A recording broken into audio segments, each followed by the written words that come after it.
Alright folks, welcome to the first iteration of my Beginner's Lounge series. This is where we are going to go over some of the basics of the game of Soulcalibur. I struggled to think of what to do for the first video for this, but I thought it would be appropriate to do the most defining mechanic of the whole series, which is guard impact.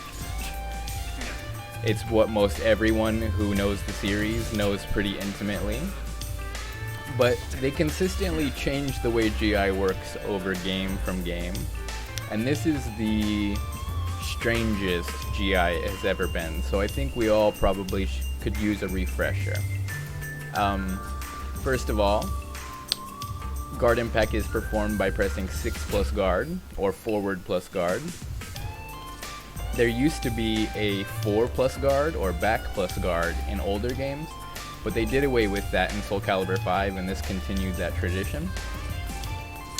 And when you press forward plus guard, that will parry any move that isn't a guard break or an unblockable or something that doesn't fit in the window. It starts on frame 2.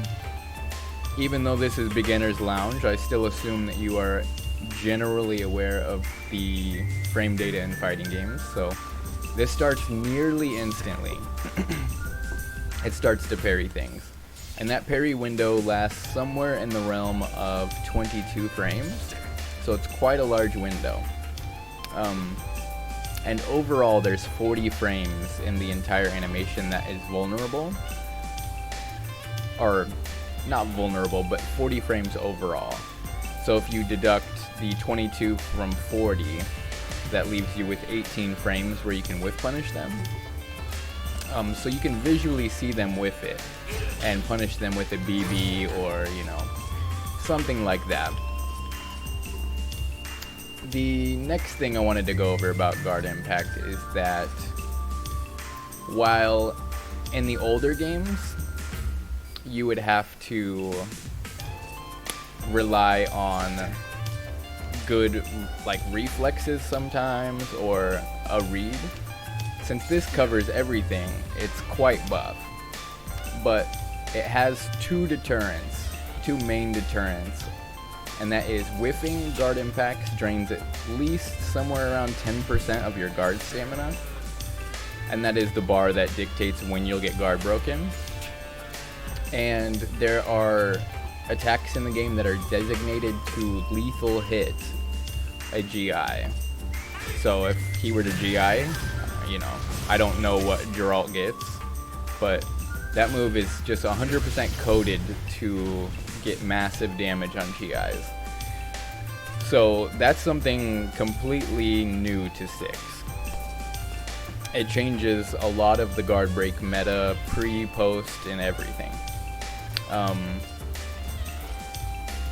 And 10% guard damage is nothing to sneeze at, because this game is very aggressive, so draining the guard is quite a commitment.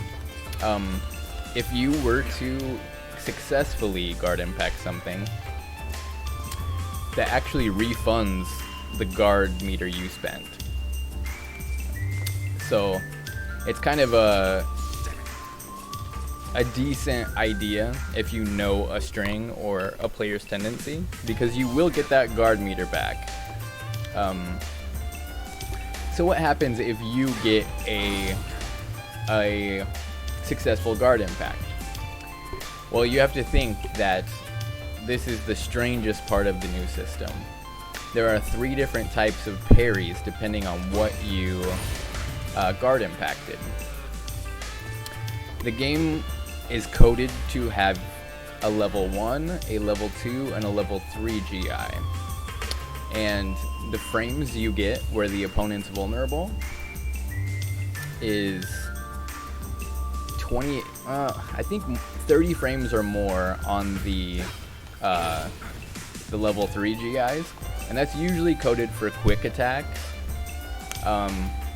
You get plus 16 for a level 2. And that means you can't fit 3Bs and stuff into that window anymore on level 2. You have to fit more of the BBs in. And then there's even a level 1 GI. This is the rarest one, and it even looks the most like level 2 visually. And that only gives you +8.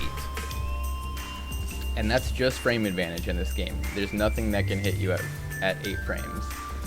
So I want to show you what each of those look like, because you need to look out for which one you get.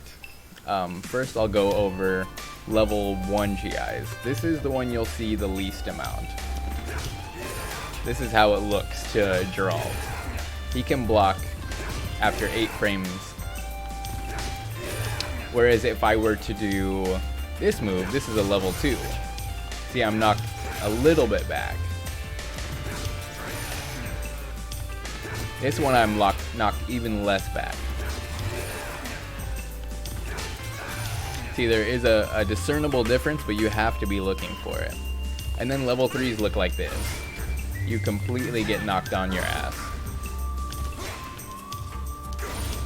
And that's a dangerous situation, because the only thing you can do if you were to be GI'd is to GI back in most circumstances. After a level 3, you could reversal edge, but it's kind of pick your poison. This has 40 frames of vulnerability, but reversal edge has a lot more. And that is also coded to be a lethal hit by these attacks. So if the opponent gets his level 3, you have to GI. That's kind of the mix. I mean, you don't have, this is the mix up. It's either you do or don't. If you don't, they're gonna get at least their max damage Punisher, you know, whatever their best 28 frame move is in their moveset, and most of those will lethal hit after GI. So you're gonna need to think about whether you want to GI and stop that, or block if they do an A+B. Because A+Bs, or you know, lethal hit designated attacks, they're slower than the GI window. So a lot of times people will just queue without even looking. Well, let's say they get this, and I can step the A+B and launch them because I have decent frames after that. So essentially it's a 50-50. It's whether or not you're going to use a defensive mechanic, and they're treating it that way too when they parry you. And that's exactly how you should approach it. Find your lethal hit move, and find your best move after you get a parry.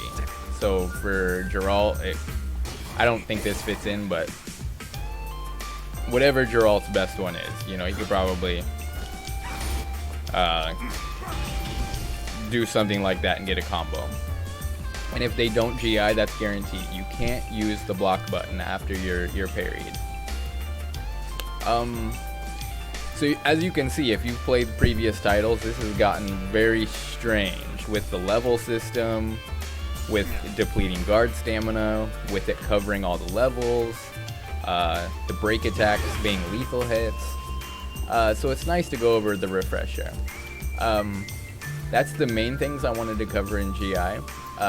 Next video I'll go over Reversal Edge, which is a very perverted form of guard impact that is exclusive to this game and is very unique. So I'll see you in the next video. See you guys.